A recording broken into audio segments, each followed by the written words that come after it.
درود بچه‌ها. در مورد اپل آیدی قبلا یه ویدیو گذاشته بودم، توش صحبت کردیم و گفتیم اگر اپل آیدیمون ریجکت شده باشه، یعنی درخواست داده باشیم نات اکتیو شده باشه و ریجکت هم شده باشه، فایند مای فون اپل آیدیمون هم روشن باشه، چه کار باید انجام بدیم. ولی تو این ویدیو می‌خوایم دقیق‌تر این رو بررسی بکنیم، چون اشکال خیلیاتون هست و می‌بینم گاهن به من پیام میدید میگی خودتون میتونید انجام بدید، هزینه‌اش چقدره و اینا. می‌خوام براتون انجامش بدیم با هم تا یه حد خیلی زیادیش رو و یه سری از سوال‌هایی که توی این مدت ازم پرسیده شده رو با هم جواب بدیم که دیگه همتون بتونید ازش استفاده بکنید. من یه مقاله جدید دوباره داخل سایتمون نوشتم و همه چی رو توضیح دادم و دوباره این آپدیتش هم میکنم. مجدد هر سوالی که شما داشته باشید من توی همین مقاله بهش اضافه میکنم. شما هم اگر سوالی داشتید میتونید توی همین آدرس سایتمون یا توی همین کامنت های یوتیوب از همون بپرسید و بهتون جوابش رو میدیم قطعاً. حالا بریم با هم ببینیم که دقیقاً چه کار باید انجام بدیم. ببینید شما اولا که اپل آیدی رو میدونید داستانش چیه. برید و پسوردتون رو بزنید و بهتون نشون بده که اپل آیدیتون لاک شده. از کجا میتونیم بفهمیم که دقیقاً مشکلش چیه؟ ببینید داخل سایت فایند مای اگر بری اپل آیدی تو که اونجا وارد بکنی ایمیلش رو بهتون همچین صفحه رو نشون میده. اگر همچین صفحه رو بهتون نشون داد و نوشته بود که ریکوست اکسس هم داره توی اون گزینه ها، شما یعنی میتونی اپل آیدی تو اکتیو بکنی با درخواست دادن و نیازی هم نیست که حتما این گزینه رو کلیک بکنی. داستان این گزینه چیه؟ ببینید قدیما میشد که شما بری با اپل صحبت بکنی، چت بکنی و گزینه چتش وجود داشت، ولی الان در حال حاضر اون گزینه چت رو برداشته و تنها راه تماس گرفتن با ساپورتر اپل که بتونی درخواست بدی که اپل آیدیت اکتیو بشه. حالا این وسط اگر شما شماره موبایلی نداشته باشی که خارجی باشه، چون شماره ایران قبول نمیکنه، یه سری افراد هستن ما خودمون هم مثلا این کار انجام میدیم، با یه هزینه‌ای از شما دریافت میکنن و اون اپل آیدی رو براتون درخواست میزنن و اکتیوش میکنن. حالا این گزینه ریکوست اکسس هم جدیداً تو آپدیت‌های 2 ماه اخیر اپل اضافه شده و شما میبینید که این گزینه ریکوست اکسس هم اینجا وجود داره، ولی معمولاً شما این گزینه ریکوست اکسس رو میزنی اپل آیدی ریجکت میشه، یعنی اصلا اون تاییدیه‌ای که به اون صورت تلفنی شما میگیری رو دیگه تو این نمیگیری. افرادی هم بودن که این گزینه ریکوست اکسس رو زدن و اوکی شده اپل آیدیشون، یعنی میخوام بگم که ولی خب ریتش پایینه، یعنی میخوام بگم که از مثلا 10 نفر 2 نفر براشون اوکی میشه، 8 نفر این گزینه رو میزنن اپل آیدیشون کلا برای همیشه لاک میشه.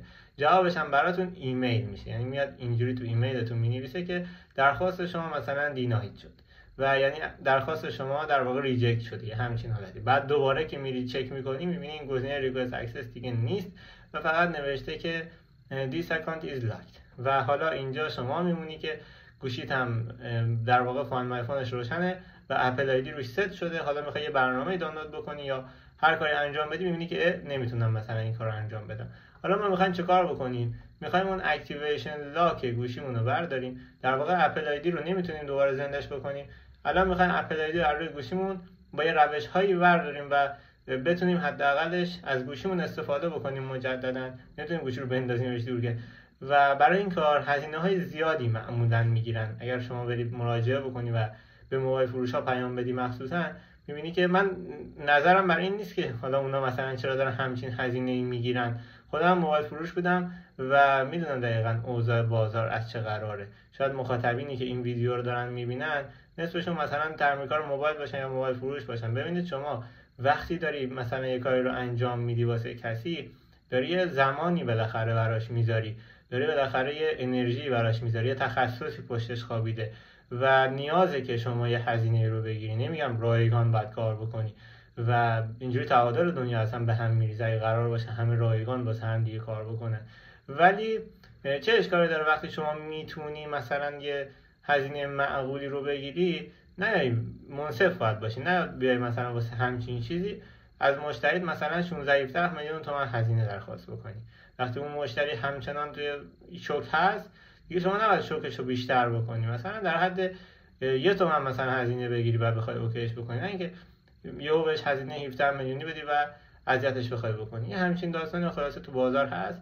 منم حالا صرفا آموزشمو میدم لن اکتیو شده بوده یا نه. چه کار میتونی انجام بدی اینجا؟ یک، میتونی با اپل آیدیت لاگین بکنی که قطعا اپل آیدی شما مشکل داره و نمیتونی با اپل آیدی لاگین بکنی. پس از سریال نامبر اون دستگاهت اینجا وارد بکنی و یه کد امنیتی هم داره که اینو باید واردش بکنی تا بتونی یه سری اطلاعات رو ببینیم. من الان برای گوشی خودم وارد میکنم و ببینیم دقیقاً اگر هر چند تا دستگاهی که شما داشته باشید و مشکل داشته باشه باید همه اونا رو اینجا وارد بکنید. من چون الان سریال دستگاه هم اینجا مشخص نیست میرم وارد بشم با اپل آیدیم دیگه، چون اپل آیدی من مشکلی نداره. ولی شما اینجا سریال دستگاه تا وارد بکنید. هر چند تا دستگاهی که مشکل داشته باشه باید دوباره بری و درخواست براشون ثبت بکنی. یعنی اگر اپل واچت هم این مشکل رو پیدا کرد، سیستم مک تا همین مشکل داشت، باید واسه همشون برید مجدد درخواست ثبت کنید و اکتیویشن لاک همشون رو بردارید، بعد ریست بزنید تا مجدد بخواد مشکلتون حل بشه. ببینیم که دقیقاً چه اتفاقی داره میفته. دستگاه من در مثلا این تایم خریداری شده. همین ببین جولای 25 2023 اینو نیازش داری. کپی کردم و وارد این سایت میشیم. این سایت از کجا آوردم؟ از اینجا. توی این لینک براتون گذاشتم که دقیقاً بتونید واردش بشید. نوشتم سایت صفحه اپل ساپورت. روی این قسمت کلیک بکنید میره وارد این سایت میشه. اینجا یه سری قوانین رو بهتون توضیح میده و میگه که اگر میخواید از این سرویس استفاده بکنید همه اطلاعاتتون پاک میشه و درخواستتون باید حتما شما مدیر اون دستگاه باشی، مالک اون دستگاه باشی، اونر اون دستگاه باشی تا بتونی بیای و این درخواست رو ثبت کنی و دستگاهت حالت مثلا لاست مود نباید باشه. این روشی که دارم بهتون میگم یه روش تقریبا کشککی، خیلی تخیری قرار نیست انجام بشه که شما نگرانش باشی. صرفا باید دستگاه تو لاست مود نباشه و اینکه یک بار فقط باید درخواست رو ثبت بکنی و فقط هم کلا 2 بار فکر میکنم بتونی از این روش استفاده بکنی. اگر مثلا دستگاه ریجکت شد دوباره میری اطلاعات رو جمع آوری میکنی، مشکلاتش رو حل میکنی، دوباره درخواست میدی تا بخواد اوکی بشه. حالا بریم ببینیم که دقیقاً چه میشود کرد. این قوانین رو اینجا میپذیری. اگر نمیدونی مثلا اینا چیه میتونی یه ترنسلیت بکنی به فارسی، همه رو بشینی دوباره بخونی اگه میخوای که مثلا این کار رو انجام بدی. همه اینا رو براتون اینجا فارسی نوشت. میریم استفاده بکنیم ببین دقیقاً به چه صورتی. من این انگلیسیش بکنم. اینجا میتونی چند تا ایمیل وارد بکنی. یعنی میتونی ایمیل دستگاه اپل آیدی خودت باشه، میتونی ایمیل دیگه هم باشه. یعنی الزام نیستش که حتما با ایمیل اپل آیدیت وارد بشی، ولی چون میخوایم ثابت بکنیم که ایمیل مال خودمونه، دستگاه مال خودمونه و ما دزد نیستیم، در واقع دستگاه سرقتی نیست، بهتره که از همون ایمیل دستگاه خودمون استفاده بکنیم. و من از همون ایمیل اپل آیدی خودم مثلا استفاده میکنم. یه سریال نامبر باید اینجا وارد بکنیم. اینجا وارد که بشم دستگاه هم رو میشناسه و آیمی ها ایناشو بهم نشون میده و من میگم که آره همین دستگاه رو میخوام که با هم اوکی بکنیم. اینجا یه نام و نام خانوادگی رو وارد میکنی، بعد میای دقیقاً آدرس اون فرمت تایمی که از چک کاورج گرفتی رو اینجا وارد میکنی. جولای 25 2023 دقیقاً همینو اینجا باید وارد بکنی. مثلا میگیم که جولای 2023 من این دستگاه رو خرید کردم. من وارد 2023 میشم. چجوری اینو یه سال ببریم عقب؟ فکر کنم باید تک تک بزنید تا بره 2023 جولای و مثلا کی خریده بودم؟ مثلا 25مش خرید کردم. شما بگو 20 همون 25 بزن. این شد دقیقاً تایمی که من این دستگاه رو خرید کردم. حالا میگه که شما اینو از کجا خریدی؟ اینجا ریجن ایران رو خودش داره، پس شما ایران رو انتخاب بکن. اینجوری خیلی بهتره و دستت بازتره. چون اپل استور رسمی تو ایران نداریم، شما میتونی هر جوری فاکتور بنویسی و خیلی راحت تر میتونی کاراتو پیش ببری. مثلا موبو ام بی همچین چیزی. استور آدرسشو بزن مثلا تهران، همچین چیزی، یه چیزی بزن دیگه، خیلی مهم نیست. و میای وارد سیتیش میشی. سیتیش هم میزنی مثلا تهران و استور استیت، اینا خیلی مهم نیست. یه پست کد و اینا همه رو بزن دیگه. مثلا بزن اینجا آزادی، همچنان یه پست کد الکی بزن مثلا. اگر بتونی واقعی بزنی خب خیلی بهتره این داستان. و اگر بتونی آدرس سایتشون رو هم بزنی که دیگه خیلی کارت حرفه‌ای تر میشه. و اینجا یه دلیلی هم باید بگیم. میتونی اینجا یه سری عکس ها رو بفرستی. مثلا این یه نمونه فاکتوریه که یکی از مشتری های ما انجام داده. مشتری که نه، در واقع همین فالوورایی که تو ویدیو قبلی اومد و کارش رو انجام داد. در واقع درخواستش اکسپت شد و فاکتور رسمی در واقع نداشت. همین بود کل سیستمش. توی یک کاغذ اومده قیمت دستگاه رو نوشته اگر دستگاهتون مدل نرمال هست، مثلا بین 600 تا مثلا 800 دلار همچین چیزی، 700 800 دلار بزنید. اگه هم نسخه پرو مکس هست که چیزی حدود 1200 دلار مثلا میتونید بزنید به عنوان قیمت دستگاهی که خرید کردید. مثلا این تاریخشه، تاریخ خرید دستگاهتون، تاریخ پوش دیتی که از توی همین چک کاورج تونستی گرفتی، میتونی همین رو انتخاب بکنی و در واقع یه دونه سریال نامبر داریم اینجا، نام کامل دستگاه، مثلا آیفون 15 پرو مکس 256 گیگ، آیمیای 1، آیمیای 2، اینا همه رو بنویسی. اگر بتونی مثلا اینجا یه دونه امضای مهری چیزی هم بکنی، دیگه اصل قضیه رو انجام دادی، همین آپلود میکنی اینجا. گزینه کانتینیو رو که بزنی، یکی دو روز صبر کنی، براتون یه جوابی میاد در واقع اکتیویشن لاک گوشی شما رو برمی‌داره. اپل آیدی شما به صورت اتوماتیک برداشته نمیشه روی گوشیت، بعد بری گوشیت رو ریست بزنی، بعد اونجا موقعی که گوشی میخواد بیاد بالا یه درخواست میزنه به سرورهای اپل که ببینه گوشی شما قبلا روش اپل آیدی ست شده یا نه. شما میتونید نسخه ویندوزش رو هم دانلود بکنید، هیچ فرقی نمیکنه. اینجا گزینه دانلود رو میزنی، ممکنه شما ویندوز باشید، نسخه ویندوزش رو دانلود میکنید. بعد از اینکه اومد بالا، شما باید گوشیت رو ببری رو حالت ریکاوری مود. چجوری میبری روی ریکاوری مود؟ میای و در واقع گوشیتو با کابل وصل میکنی به دستگاهت، فرق نمیکنه یه سیستم ویندوزیه یا سیستم مکیه، وصلش میکنی با کابل یا سیستمت، هر جور که میتونی. ممکنه مثلا یو اس بی باشه، این ورش تایپ سی باشه، این ورش مثلا هر چیزی باشه، این ورش رو وصل میکنی به کامپیوترت و آیتونز هم نصب میکنی میاد بالا. حالا فرق نمیکنه مثلا سیستمت مک یا سیستمت هر چیز دیگه ای که هست. نکته اول و مهمترین چیز اینه که با همون آیتونز میتونی از همه اطلاعاتت بکاپ بگیری، از همه اطلاعاتت بکاپ بگیر، چون همه چیزش میپره. بعد از اینکه این کار انجام دادی، یه دور گزینه ولوم آپ، یه دور گزینه ولوم داون، یه دور گزینه پاور رو نگه میداری تا گوشیت بره رو حالت ریکاوری. وقتی بره رو حالت ریکاوری، خودش اینجا آیتونز بهتون درخواست میده، گوشیت میاد بالا. اونجا که میاد بالا، حالا آماده ای که اپل آیدی نصب کنی روی گوشی، اپل آیدی جدید. شما میتونی اکتیویشن لاک گوشیتون برداشته شه، شما دستگاهتون آماده هست که حالا با اپل آیدی جدید بیاد بالا، با اپل آیدی جدید ستاپ بشه. اپل آیدی از کجا بخریم؟ آدرسش رو توی دیسکریپشن براتون میذارم. چرا باید اپل آیدی بخریم؟ اپل آیدی تهیه بکنید، منظور این است بدون شماره موبایل اپل آیدی بسازید. یکی از راههای رایجی که شما میتونی استفاده بکنی و باهاش اپل آیدی بسازی، یه دونه اپل آیدی که از قبل ساخته شده رو تهیه بکنی و استفاده بکنی.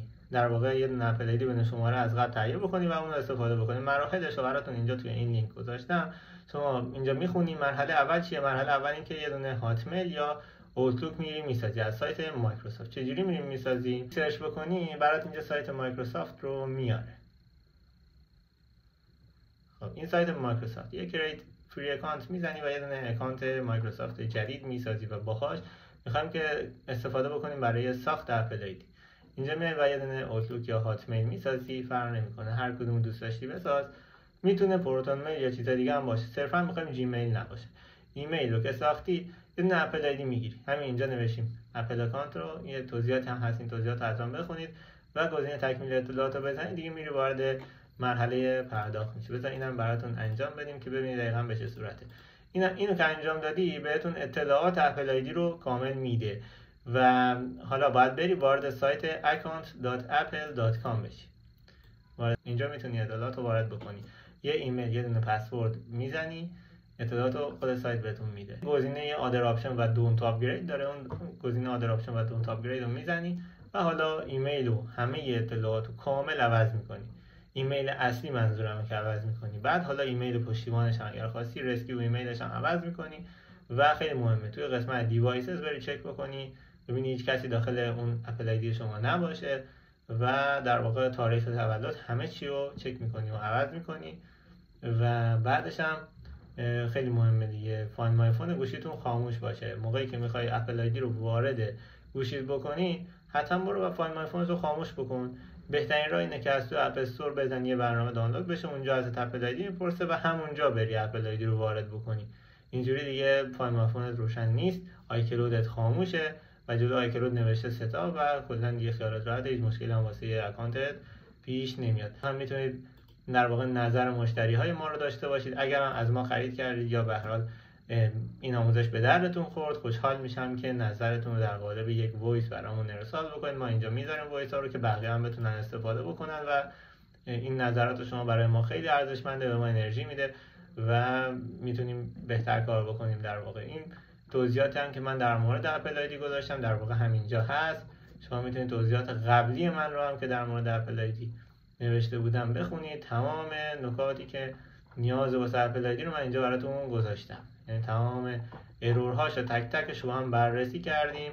فقط در یک حالت نمیتونین از این روش استفاده بکنید. اپل آیدی اینجوری رفته باشه رو حالت در واقع سرقتی، در این حالت دیگه نمیتونید از این روش استفاده بکنید. در حالتهای دیگه میشه اپل آیدی رو اوکی کرد و در کل هر سوالی بود من در خدمتتون هستم.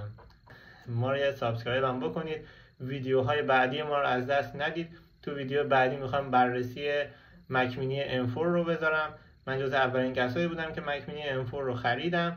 میخوام بهتون بگم دقیقاً بعد از 1 ماه استفاده تخصصی دقیقاً به چه درد میخوره، هم برای استفاده کدنویسی هم برای استفاده برای ادیت. و فقط تنها استفاده که نکردم ازش بازی بوده. برای استفاده های طراحی همه چی میتونه واقعا یک معجزه باشه.